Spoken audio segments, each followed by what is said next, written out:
আমার বড়ের জন্য বিশাল বড় একটা জিনিস নিয়ে এসেছি। কি জিনিস নিয়েছি তোমাদের সেটা পরে বলবো, তার আগে ঝপঝপ করে বাজারে চলে গেলাম। বাজারটা করে নিয়ে চলে এসেছি। দেখো ঘেমে নিয়ে কি অবস্থা, আমার এত কষ্ট হচ্ছে কি বলবো বন্ধুরা।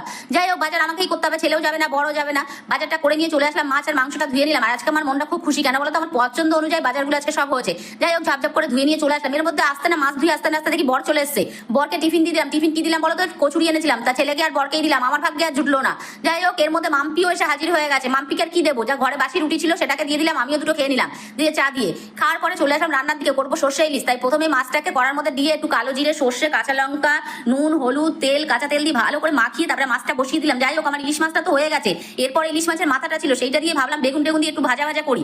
এর মধ্যে বসিয়েও দিয়েছি, কিন্তু দেখো কি সারে সর্বনাশ, কাঁচা লঙ্কাই ঘরে নেই। আবার চলে গেলাম দোকানে। দোকানে তো যেতে না যেতে, ওরে বাবা, এ তো হোলসেলের বাজার, 20 টাকায় নাকি আবার কাঁঠাল পাওয়া যাচ্ছে। যাই হোক, বড় দেখে একটা কাঁঠাল আমি নিয়ে চলে আসলাম। আনন্দ করতে করতে তো নিয়ে চলে আসলাম। আমার বর দেখে তো আমার বর প্রচন্ড খুশি।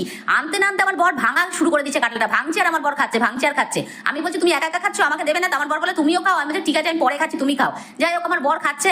তারপরে আমি চলে আসলাম, বাকি রান্নাগুলো করে নিলাম, নিয়ে আমার বরকে খেতে দিয়ে দিলাম ভাত। আমার বর বলছে তুমি খাবে না? আমি বলছি না, আমি একটু পরেই খাচ্ছি, তুমি খাও, অনেক বাসন পড়ে আছে। যাই হোক বন্ধুরা, আমার ভিডিওটা কেমন লাগলো অবশ্যই তোমরা কমেন্ট করে জানিও।